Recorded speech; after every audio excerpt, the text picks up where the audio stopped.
Okay. Okay, this is hooking up your R10 head to your TSc3 data collector via Bluetooth.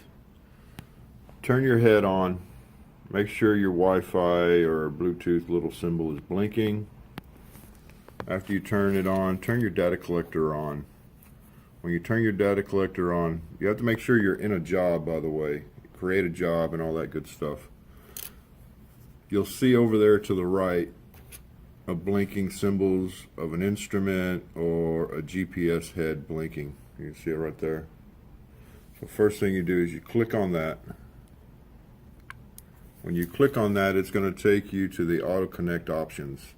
You want to make sure your Trimble GNSS receiver is clicked. The VXS series total station and your Trimble total stations, I always leave them clicked on, so that way it's an automatic hookup to my instruments. But right there at the bottom you'll see Bluetooth. Go ahead and click on Bluetooth. When you click on Bluetooth, it's going to take you to the Bluetooth screen, which is going to take you to where your rover and your base and all your other options are there.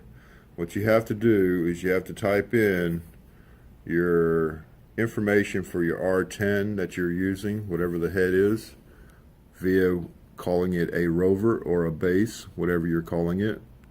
For this one here, we're going to call this one, I have a serial number on the side of mine that I've just put a little sticky on there, that way I always know, and it's the last 4 digits. That way I also know what my serial numbers are. So then you come in here, and I have all my heads in here already preset. So what I do is I look for my last 4 digits. So 9076. I'll click on that. Oops, I missed it. 9076. So now I've got my rover set 9076, and my base is set for a different head. After you've done all that, go to page 2, and you can also see that it will hook up to other options that you have for your GPS. Doing all that, accept it. Your Bluetooth should be ready to go. Accept that. Go back over here to where it says measure. You hit your measure, and then you're going to pick what you're going to do by creating a style. You have to create your style. CRTN, I have a CRTN for the New York. I have it for my heads, for my modems. You can do a fast static, RTK logging, or a static. For this one, let's just do fast static. So when you fast static, you're either going to start your base receiver or measure points. We'll just go measure points because measuring points is what we're going to do for the rover. Waiting for satellites. I'm not going to get any satellites, and it's not going to hook up because I'm inside of a building. If you're outside, it's going to hook up, and over here you're going to see your satellite information and so forth. The top one is your base and the bottom one is your rover. You make sure you're doing an R10 internal, bottom of quick release, put your height of your instrument and all that in there, accept it. It's going to do all that. So we can escape out of that. Power down your receiver, yes. It's that simple. It's not really that hard. It doesn't take rocket scientists to figure this out. Another way you can do it, you can go over here to Instrument, GNS Functions, and it's the same situation. You can go with base or whatever. It's going to try to connect, but you can see my serial number is not connected, so we'll cancel out of that. I'll turn my base back on, my head back on, and then we will actually come over here to Bluetooth again. Bluetooth. Why ain't it working? Come on, click on. It's going to connect to the Bluetooth.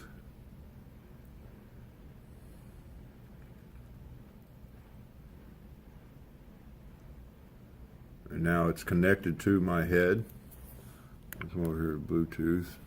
When you hit the Bluetooth, the other thing you got to make sure is that your rover and your base are connected up to whatever serial numbers you have on your head. And if you want to configure it, you hit the configure button, and it's going to wait for your radio connectings. You can actually come over here, and then you can add a new device if you want, or you can disconnect from a device or whatever. So let's say you've never done this before, you've never hooked it up, you just hit add a new device, and it's going to scan all the Bluetooth things that are out there and that are waiting via your telephone, via data collectors that are nearby or whatever. And as you can see, I've got my Bluetooth on my phone turned off so it wouldn't pick it up. The only thing in the office that is picked up is my head. So then you just click on that, and then you'll hit next. As you hit next, your serial port, you don't have to worry about all that. Just make sure that your name of your head is what you've got it as. You can save it, and now you've got it in there. Okay it. It's going to wait for its Bluetooth connected. I'm already connected up, and I'll accept it. I'm in my base and my rover. When you're in this function here, you can actually see what files, import files. You can see what files that are actually on the head. Now, if all you do is see a data log and a parent, just hit your data log and hit enter, and then it's going to load everything that's actually on the head.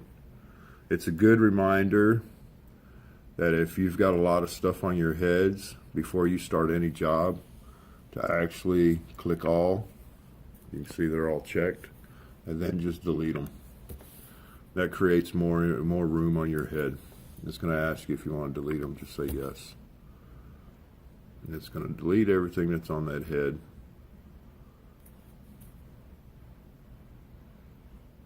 Boom, everything's done. So the only folder I've got is a parent folder. When you start logging, you'll have information of T02 files. It's that simple. It's not that hard. You've got all kinds of functions. I'm pretty sure if you play around with it, you'll figure it out. I'm just going to exit, shut down the general survey, yes.